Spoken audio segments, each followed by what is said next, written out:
Hello everyone. आज हम पढ़ेंगे six practical that is implement push and pop algorithm of stack using array.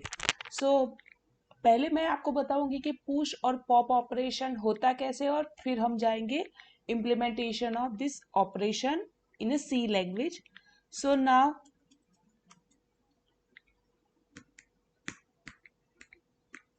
Here is the push and pop operation. Push means क्या होता है कि insert और से स्टोर, हम कोई भी एलिमेंट एरे में स्टैक में स्टोर करते हैं तो उसको बोलते हैं पुशिंग और से पुश। और स्टैक में से कोई भी वेरिएबल रिमूव करते हैं या फिर डिलीट करते हैं तो उसको बोलते हैं पॉप ऑपरेशन। तो ये है उसका अल्गोरिदम कि पुश के लिए क्या है कि जब भी हमें कोई एलिमेंट पुश करना होता है तो पहले हमें चेक करना है कि स्टैक में जगह है या नहीं। तो उसके लिए टॉप टॉप वो पॉइंटर है जो stack, because stack implement the last in first out concept. तो स्टैक में एक ही पॉइंटर होता है तो उसको हम बोलेंगे टॉप। तो टॉप की वैल्यू अगर एन है, एन या एन से ज्यादा है तो स्टैक में कोई जगह नहीं है। बट अगर नहीं है तो टॉप की वैल्यू मुझे प्लस एक इंक्रीमेंट करवानी है और जो बाहर से जो वैल्यू आती है उसको S of the top, top जिसको लोकेशन कर रहा है उस लोकेशन पे वो वैल्यू पुट करनी है और से स्टोर करनी है, इंसर्ट करनी है और उसके बाद मुझे रिटर्न करना है। तो ये हुआ पुश। Same for pop. तो पॉप में क्या था, जब मुझे कोई एलिमेंट रिमूव करना होता है तो तब हम यूज करेंगे पॉप ऑपरेशन। लेकिन जब भी मुझे कोई रिमूव करना है तो पहले मुझे चेक करना पड़ेगा कि स्टैक में कोई एलिमेंट है या नहीं।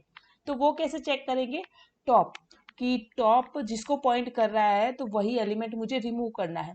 बट अगर टॉप की वैल्यू जीरो है, जीरो कब होगी कि उसके अंदर कोई एलिमेंट नहीं होगा। तो अगर टॉप की वैल्यू जीरो है तो मैं प्रिंट करवाऊंगी स्टैक अंडरफ्लो, मीन स्टैक में कोई एलिमेंट है ही नहीं, स्टैक इज एम्प्टी। और अगर नहीं है, मीन्स ये कंडीशन फॉल्स हो रही है, दैट मीन्स कि कोई एलिमेंट होगा उसके अंदर, तो मुझे क्या करना है, टॉप की वैल्यू एक माइनस करनी है और जो टॉप प्लस वन में जो एलिमेंट है वो मुझे रिटर्न करना है। क्लियर। तो ये था अल्गोरिदम। तो अब हम जाएंगे प्रैक्टिकल में। देखो यहाँ पर मैंने प्रैक्टिकल लिखा हुआ है in C language. So first header file, then second मैंने स्टैक लिया है 100 का कि मैक्सिमम आप 100 एलिमेंट इंसर्ट कर सकते हो। चॉइस, चॉइस इसलिए लिखी है कि आपको इंसर्ट करना है, सॉरी पुश करना है, पॉप करना है, डिस्प्ले करना है या उसमें से बाहर निकलना है, तो वो मैं चॉइस डालूंगी।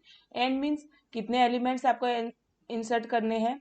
टॉप मीन्स ये पॉइंटर है, एक्स मीन्स बाहर जो जो वैल्यू आती है वो मुझे इंसर्ट करनी है स्टैक में। आई काउंटर यूज किया। यहाँ पर मैंने तीन मेथड इनिशियलाइज की है, पुश, पॉप और डिस्प्ले। पुश इंसर्ट के लिए, पॉप डिलीट के लिए और डिस्प्ले में प्रिंट करवाने के लिए। अब मैं जाऊंगी मेन प्रोग्राम में। मेन, पहले मैंने टॉप -1 लिया है। -1 क्यों, क्योंकि जब हम प्रोग्रामिंग लैंग्वेज यूज करते हैं तो फर्स्ट लोकेशन को हम बोलेंगे जीरो लोकेशन, तो इसलिए -1 है, दैट मीन्स कि अभी टॉप किसी को पॉइंट नहीं कर रहा। फिर enter the size of stack maximum equal to 100, तो ये मैं प्रिंट करवा रही हूँ तो मैं पहले बाहर से साइज डालूंगी कि मुझे कितने का स्टैक चाहिए। क्लियर। तो एन वैल्यू डालूंगी। फिर एन मीन्स मैं टोटल एन वैल्यू उसके अंदर इंसर्ट कर सकती हूँ। फिर मैं यहाँ पर चॉइस दे रही हूँ कि stack operation using array, push, pop, display और एग्जिट, मीन्स ये 1 2 3 4 जो भी आप डालोगे उसके हिसाब से वो ऑपरेशन एग्जीक्यूट करेगा। क्योंकि मैंने यहाँ पर यूज किया है डू में एंटर द चॉइस, तो मीन्स चॉइस होगी, चॉइस नाम के वेरिएबल में स्टोर होगी। और चॉइस को मैंने switch case through condition check करवाई है कि अगर चॉइस की वैल्यू 1 है तो केस 1 एग्जीक्यूट होगा। उसमें क्या लिखा है, पुश मेथड जो भी मैं बना रही हूँ, पुश फंक्शन, वो एग्जीक्यूट होगा और ब्रेक होगा। अगर मैंने चॉइस 2 डाली है तो पॉप मेथड एग्जीक्यूट होगी और ब्रेक होगा। अगर 3 डाल रही हूँ तो डिस्प्ले एग्जीक्यूट होगा, ब्रेक होगी। और अगर 4 डाल रही हूँ तो एग्जिट पॉइंट मीन्स बाहर निकल जाएगा और ब्रेक होगा। डिफॉल्ट मीन्स 1 2 3 4 के अलावा मैं कोई और ऑप्शन डाल रही हूँ तो ऐसा प्रिंट होगा, and please enter a valid choice. 1 2 3 4 में से ही आप कोई चॉइस डाल सकते हो। क्लियर। और ये लूप कब तक एग्जीक्यूट होगा, while choice not equal to 4, जब तक 4 में से कोई एक नहीं आता तब तक ये लूप एग्जीक्यूट करता रहेगा। और 0 रिटर्न 0, ये तो आपको पता ही है, वाइल और डू वाइल और switch case. Now first method void push. देखो ये पुश मैंने यहाँ पर एक्सप्लेन किया हुआ है, पुश फंक्शन। आप इसकी जगह पर ये जो पुश के अंदर जो भी वैल्यू है वो डायरेक्टली आप यहाँ पर केस में भी यहाँ पर डायरेक्टली यहाँ पर आप लिख सकते हो इसकी जगह पर। ठीक है, बट ये इजी रहता है ताकि डायरेक्टली हम पुश मेथड कॉल कर सके।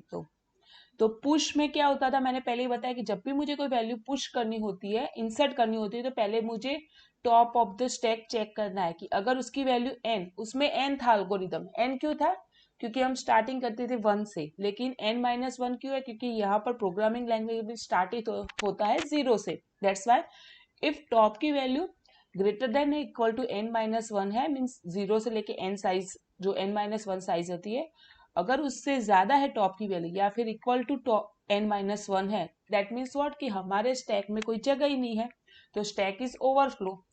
अगर ये कंडीशन फॉल्स होती है, दैट मीन्स के स्टैक में अभी मेमोरी खाली है, एम्प्टी स्पेस है, तो मुझे क्या करना है कि पहले मुझे बाहर से कोई वैल्यू गेट करनी है, enter a value to be push, फिर मैं जो भी नंबर डालूंगी वो एक्स में स्टोर होगा, फिर टॉप प्लस प्लस होगा, और जो भी बाहर से वैल्यू डालूंगी वो स्टैक ऑफ टॉप में इंसर्ट होगा।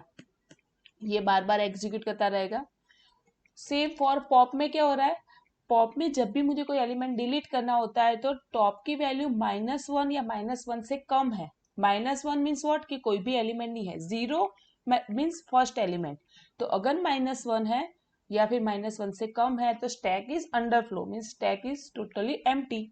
अगर ये कंडीशन फॉल्स होती है, दैट मीन्स कि स्टैक में थोड़ी जगह खाली है, तो क्या होगा कि जो भी एलिमेंट है स्टैक ऑफ टॉप में, जो भी एलिमेंट है स्टैक के, वो पॉप करके आपको यहाँ पर दिखाएगा और टॉप की वैल्यू माइनस हो जाएगी और फिर बाहर निकल जाएंगे।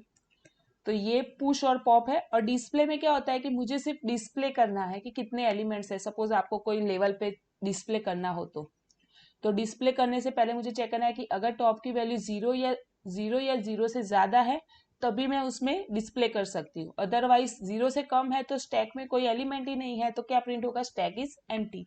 बट अगर 0 से ज्यादा है तो द एलिमेंट इन स्टैक कैसे प्रिंट होगा, टॉप से स्टार्ट करना है क्योंकि फर्स्ट एलिमेंट होगा, last in first out concept है, तो टॉप से स्टार्ट करना है 0 तक और आई माइनस माइनस होगा, हर बार प्रिंट करना है। ये प्रिंट होगा डिस्प्ले के लिए, लेकिन डिस्प्ले के बाद अगर मुझे वापस कोई नेक्स्ट चॉइस करनी है तो मैं ऐसा प्रिंट करवाऊंगी। क्लियर, तो ये हुआ। आपको मेन तो पुश और पॉप ऑपरेशन ही ध्यान रखना है। डिस्प्ले तो मैंने डिस्प्ले के लिए रखा है ताकि आपको पता चले कि क्या है एलिमेंट में, स्टैक में, सॉरी। अब मैं रन करूंगी, पहले run completed. So now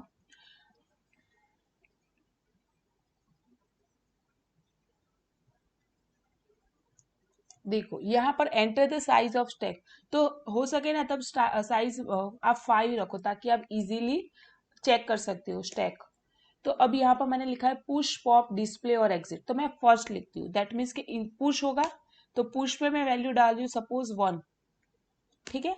again choice पूछ रहा है, अगेन मैं 1 डालूंगी और उसके अंदर पुश करूंगी 2, अगेन 1 पूछ रहा है, मैं उसके अंदर वैल्यू डालूंगी 3, तो वैल्यू क्या है 1 2 3। और अगर मैं यहाँ पर 3 लिखती हूँ तो डिस्प्ले होगा, तो स्टैक में क्या है 3 2 1, last in first out. Clear, अब मैं डाल रही हूँ 2 में क्या हो रहा है, पॉप हो रहा है, तो कौन सी वैल्यू पॉप होगी, लास्ट कौन सी डाली है 3, तो 3 वैल्यू पॉप होगी। देखो अब मैं फिर से डिस्प्ले करवा रही हूँ तो 2 और 1 आएगा, फिर अगेन मैं पॉप करवा रही हूँ तो 2 वैल्यू पॉप होगी, फिर अगेन मैं पॉप करवा रही हूँ तो 1 होगी, अब मैं फिर से पॉप करवा रही हूँ, पहले मैं 3 आपको दिखा रही हूँ, तो स्टैक इज एम्प्टी, तो अगेन मैं पॉप करवा रही हूँ तो क्या हो जाएगा, स्टैक इज अंडरफ्लो। फिर से आपको इंसर्ट करना है तो 1 करके फिर आप उसके अंदर 4 डाल सकते हो। क्लियर, अब मैं फिर से पॉप करवा रही हूँ तो 4 पॉप होगा, फिर से पॉप करवा रही हूँ तो स्टैक इज अंडरफ्लो। अगर मैं चॉइस 4 डाल रही हूँ तो 4 का मीनिंग क्या था, exit. Clear, exit point, okay.